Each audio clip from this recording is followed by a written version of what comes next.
احمد مسعود تازه پیغام ملا یعقوب ته د افغانستان د یووالي لپاره مهمه بلنه ورکړه.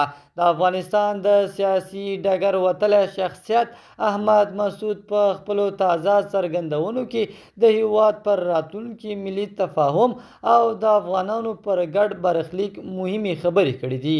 نوموړي ویلي افغانستان داسې پړاو ته رسېدلی چې نور د اختلافات، شخړو او سیاسي واټن زغم نه لري، بلکې د ټولو افغانانو ګډ تفاهم او همکارۍ ته اړتیا لري. په سلامونو مبارکلای کوم د صداقت نیوز چینل درنو لیدونکو.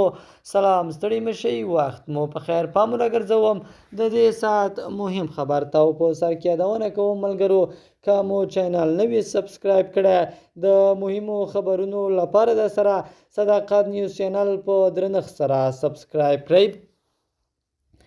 احمد مسعود په خبرو کې د طالبانو دفاع وزیر ملا محمد یعقوب مجاهد ته په درناوي سره اشاره کړې او ویلي دي هر هغه افغان مشر چې د ملت د عزت، د هیواد د ثبات او د راتلونکي نسلونو د هوساینې لپاره کار کوي د درناوي وړ دي.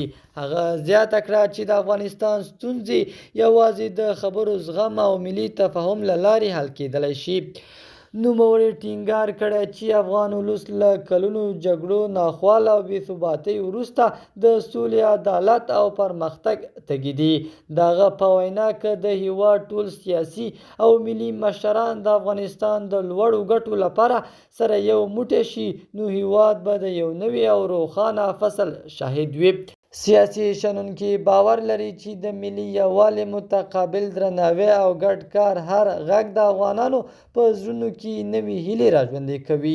د دوی په اند افغانستان هغه وخت د تلپاتې سولې او پرمختګ پر لور ګام اخیستلی شي کله چې ټول لوري د یو بل خبرې واوري او د ملي مقاومت غوښتنو ته لومړیتوب ورکړي.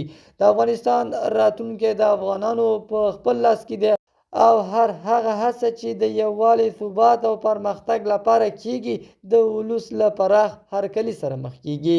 د صداقت نیوز چینل درنو لیدونکو، دا زمونږ د دې ساعت چمتو شوی خبر.